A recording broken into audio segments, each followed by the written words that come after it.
pas pagi, siang, sore, atau malam sambil begadang nih. No ya. Kapanpun itu, Tala siap menemani waktu luang kalian. Pastinya yang ditunggu-tunggu datang kembali. Talk show asik Mandalas episode 4. Mari merapat. Sebelumnya, saya Naila Dan saya Rumai. Kami akan menemani kalian sampai akhir video.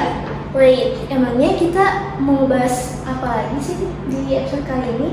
Pertanyaan bagus, Rumai. Jadi, hari ini kita akan bantuin teman Dalas buat nyari solusi dari masalah yang sering banget kita alami sebagai pelajar, yaitu tentang bagaimana caranya menyeimbangkan kegiatan belajar dari kegiatan lain yang sama-sama harus dipenuhi. Wah, kedengarannya bakal seru dan asik banget ya. Pasti dong. Oh ya, sebelum itu kita tes ombak dulu yuk. Gaskan. Kalau kita bilang talk show asik Mandalas, kalian jawab semangat. Oke. Siap.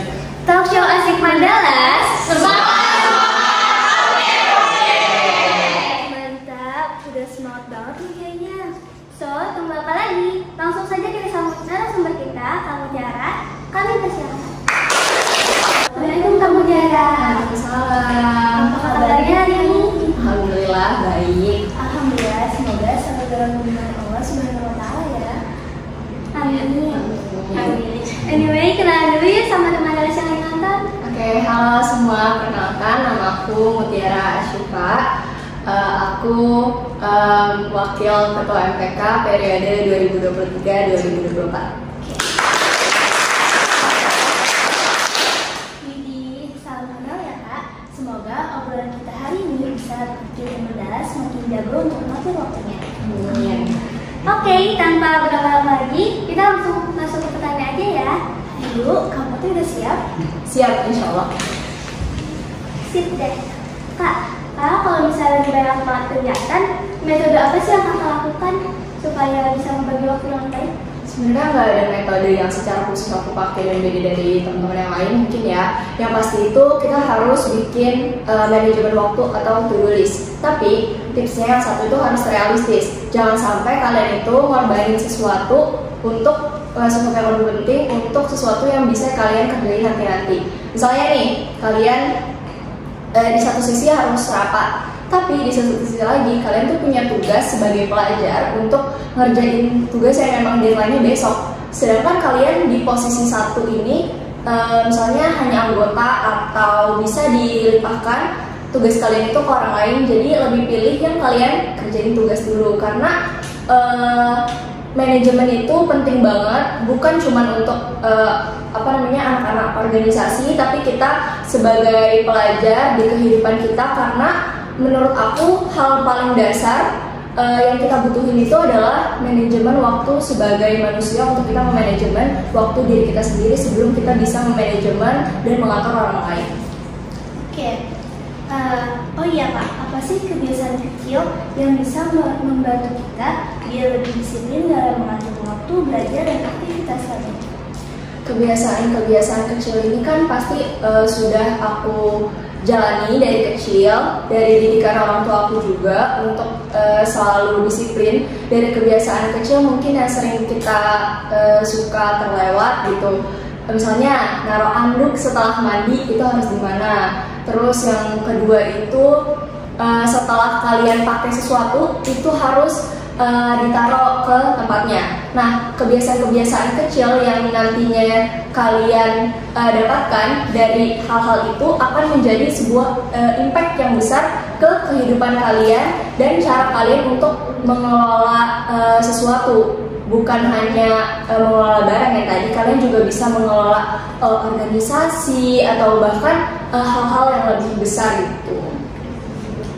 Bisa sambil dimakan dulu Kak? Nggak apa-apa.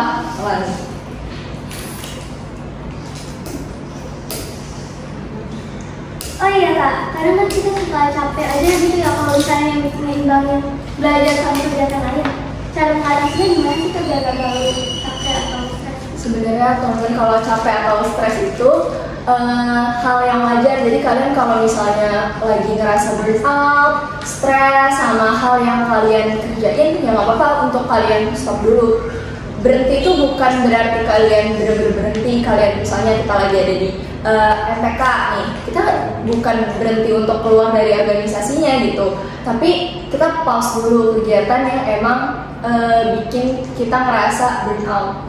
Contohnya aku nih pernah di satu hari gitu, aku ngerasa hari ini tuh bener-bener berat banget, kayak aku harus sekolah, ditambah harus les, terus juga ada kegiatan MPK gitu. Dari situ kalian jangan bikin diri kalian capek karena harus menghadirin semua. Kalian pilih yang terbaik buat diri kalian, karena jangan sampai kalian tuh ngorbanin diri kalian untuk sesuatu yang sebenarnya itu bukan nggak penting ya di sini, tapi sesuatu yang impactnya lebih kecil ketika kalian tidak kerjakan gitu. Oke, lanjut. Gimana sih kan caranya biar bisa memastikan kalau nggak ada kegiatan yang kita korbanin secara berlebihan? Nah, yang tadi udah aku bahas juga, kalian yang pertama itu harus bikin skala prioritas, teman-teman. Skala prioritas itu ada yang primer, sekunder, dan tersier, sama aja kayak kebutuhan kita. Skala premier itu kayak apa sih? Contohnya belajar, ya kan? Tanggung jawab sebagai pertama, tanggung jawab sebagai anak kepada orang tua, tanggung jawab sebagai pelajar ketika di sekolah, dan terakhir tanggung jawab kepada organisasi atau amanah yang sedang kalian emban. Itu adalah kebutuhan premier kita. Yang kedua, kebutuhan sekunder. Contohnya apa? Misalnya main sama teman gitu. Tersier, kebutuhan untuk diri sendiri yang gak penting. Misalnya, aduh mau hangout sendiri deh, atau mau melakukan hal-hal yang bisa tetap bermanfaat untuk kita, tapi sebenarnya itu hal yang nggak terlalu dibutuhkan gitu. Jadi itu sih menurut aku, kita harus benar-benar bisa untuk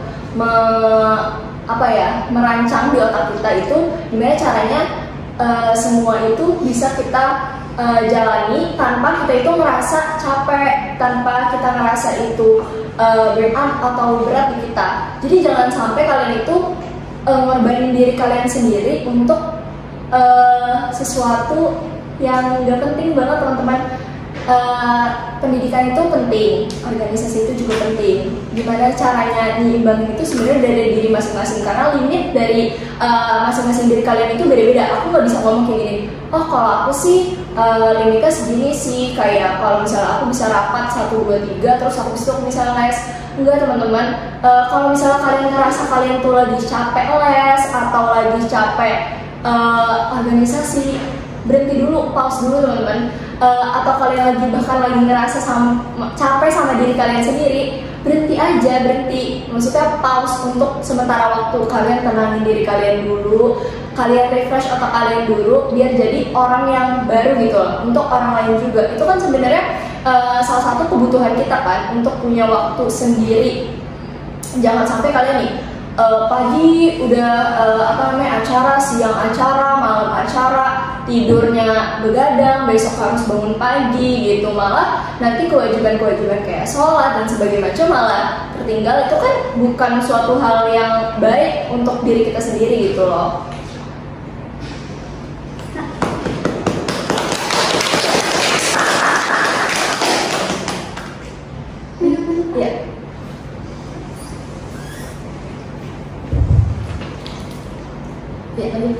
Apa sih tanda-tanda kalau kita udah berhasil ngebalancing antara belajar dengan kegiatannya? Tandanya mungkin kalian akan mikir kalau aku bilang kayak gini, tandanya itu kalian punya nilai yang bagus, terus tapi kalian juga tetap punya jabatan yang tinggi di organisasi. Itu bukan, sama sekali bukan tanda kalian itu udah menjadi sukses dan berhasil untuk balancing sesuatu di kehidupan kalian. Yang tadi aku bilang, limit orang itu beda-beda, standar orang itu beda-beda. Jangan sampai kalian itu menjadiin seorang itu standar. Bukan berarti aku di sini udah menjadi wakil ketua MPK, terus misalnya dapat ranking dan sebagainya macam, itu kalian jadiin patokan. Tapi aku berharap kalian di sini termotivasi untuk bisa bikin standar diri kalian sendiri, limit diri kalian sendiri. Ini mana misalnya nih, aku cuma jadi anggota di MPK, tapi aku juga nggak dapet ranking. Ya nggak apa-apa, itu bukan suatu hal yang kewajiban, teman-teman. apa yang menjadi standar kalian aja. Misalnya aku pengennya ini kak, pengen bisa kimia, pengen bisa fisika, tingkatin di situ, tergantung apa yang kalian suka. Jangan sampai misalnya aku mau semua bisa nih, aku mau SBK bisa, ya nggak apa-apa, itu bagus. Cuman ketika kalian nge-force diri kalian sendiri untuk sesuatu hal yang bukan nggak mungkin, tapi sesuatu hal yang susah untuk diri kalian, jangan kayak gitu. Itu malah bikin kalian stres, bikin kalian jadi burnout, harus mengejar sesuatu yang kalau misalnya kalian lihat itu sebenarnya bisa, kalian tuh bisa, semua orang itu pasti bisa. Caranya kalian manage semuanya sesuai standar kalian aja, jangan terlalu berpatokan pada orang lain. Ini satu tips teman-teman, kalau misalnya kalian mau merasa puas sama diri kalian sendiri, jangan pernah bandingin kalian sama orang lain, tapi bandingin deh sama diri kalian yang dulu, yang waktu kecil. Gimana caranya? Coba kalian pasti, anak kecil kalian itu pasti bangga banget ngelihat kalian yang sekarang. Itu caranya supaya kalian tuh lebih ngerasa proud, diri kalian itu ada value-nya. Ketika kalian ngelihat foto masa kecil, dulu aku mimpinya tuh nggak segini, tapi ternyata aku bisa mendapatkan hal yang lebih dari ini, tuh adalah suatu hal yang harus banget kalian syukurin. Gitu sih kalau dari aku. Oke, terakhir nih kak, apa pernah kakak merasa bersalah karena terlalu fokus sama salah satu kegiatannya? Nah itu gimana cara kamu buat mengatasinya? Pasti pernah banget. Maksudnya dalam hal sebagai anak, sebagai pelajar, dan sebagai amanah yang tadi aku emban, aku pasti pernah merasa bersalah dan ngerasa gagal lah untuk sesuatu yang akhirnya nggak bisa aku bertanggung jawabin. Ini sedikit cerita aja. Jadi pada saat pertama kali aku itu masuk sini, aku tuh udah berniat untuk fokus belajar. Yang aku kejar adalah akademik. Tapi pada saat itu aku ngelihat teman-teman aku yang daftar OSIS, daftar MPK, kok kayaknya mereka tuh bisa untuk balance gitu kegiatan organisasi selama tes dan juga kegiatan belajar. Dari situ tuh aku mikir, aku bisa juga nggak ya? Karena pada saat itu aku masih les teman-teman. Terus akhirnya aku di situ direkrut sama salah satu kakak MPK dan aku menyanggupi untuk hal itu. Di tahun-tahun pertama itu aku benar-benar susah banget untuk balance dari pembelajaran sama organisasi, karena nilai aku juga termasuk merosot dari, misalnya kita lihat nilai SMP aku dan nilai semester pertama aku di SMA itu merosot banget. Di situ orang tua aku kecewa, terus juga guru aku juga pasti kecewa ya, karena kan kita istilahnya kalau kita udah masuk organisasi kita udah paham resikonya, dan aku istilahnya gagal untuk mempertahankan resiko itu. Di saat itu orang tua aku bilang, kamu mau keluar dari MPK atau gimana nih, sampai aku udah mau buat surat tanda tangan untuk keluar dari MPK gitu, surat pernyataan pengunduran diri dari MPK. Tapi dari situ aku bilang, kasih kesempatan dulu, kasih kesempatan aku untuk bisa buktiin. Alhamdulillah di semester 2-nya nilai aku meningkat, meskipun belum terlalu signifikan ya, meningkat. Dari situ, oh aku yakin kalau misalnya kita tuh bisa untuk balance. Nah selanjutnya di organisasi tentunya. Pasti selama menjabat ini teman-teman itu pernah melakukan kesalahan gitu, mau kesalahan kecil, mau kesalahan besar gitu. Tapi percaya deh sama aku, kesalahan kalian yang kalian buat yang kemarin-kemarin itu belum tentu orang tuh akan inget gitu. Yang inget tuh kalian, diri kalian sendiri. Jadi ketika ada kalian melakukan kesalahan, evaluasi diri kalian sendiri, nggak usah diomongin sama orang lain. Oh, gue mau berubah nih. Gak usah, kalian evaluasi diri sendiri, baru kalian bisa terlihat beda di orang lain. Itu yang buat orang lain akan lupa sama kesalahan kalian sebelumnya. Jadi jangan ngerasa kayak apa yang udah kalian bangun terus karena kesalahan sedikit akan merubah semuanya. Enggak teman-teman, seiring berjalannya waktu, value kalian akan tetap ada sebagai manusia maupun sebagai seseorang yang menggenggam amanah di organisasi. Jangan ngerasa ketika kalian itu udah melakukan kesalahan, aduh gue gagal nih, gue gak pantas jadi, misalnya gue gak pantas nih jadi wakil ketua MPK, gue gak pantas nih jadi ketua MPK. Nggak ada kayak gitu teman-teman. Ketika kalian udah menjabat sebagai ketua MPK, ketika kalian udah menjabat sebagai wakil ketua MPK atau apapun jabatannya sebagai anggota pun, kalian percaya deh di situ ada kehendak Allah juga untuk bisa kalian tuh megang di situ. Jadi ketika kalian melangkah itu kalian gak sendirian, kalian punya Allah, kalian punya anggota kalian. Jadi jangan ngerasa kayak kalian tuh harus ngelakuin ini sendirian. Coba lihat teman kalian deh, teman kalian tuh bangga lah sama kalian. Teman kalian tuh ada juga di samping kalian gitu. Support dari teman-teman, orang tua, guru, itu semuanya penting banget. Tepuk tangan. Wah, nggak kerasa ya, ternyata kita udah sampai di pertanyaan terakhir. Seru banget nggak sih ngobrolnya sampai nggak berasa gitu waktunya? Iya, seru banget. Seru banget sampai kita jadi lupa waktu itu. Gimana nih teman Dela, seru nggak ngobrolnya? Pastinya. Semoga kelas episode kali ini dapat bermanfaat buat teman Dela semuanya ya. Amin. Terima kasih banyak kepada kamu yang sudah menyempatkan waktunya untuk hadir di sini dan menjawab seluruh pertanyaan kita. Nah, buat teman Dalas, jangan lupa untuk sering-sering cek akun media sosial OSIS MPK 18 Jakarta ya. Jangan lupa juga buat selalu pantengin Talas, karena pastinya kita akan selalu menemani waktu luang teman Dalas semuanya. Oke, baik. Sekarang sudah waktunya kita untuk pamit. Terima kasih kepada teman Dalas karena sudah menonton sampai akhir video. Sampai bertemu lagi di episode Talas selanjutnya. See you!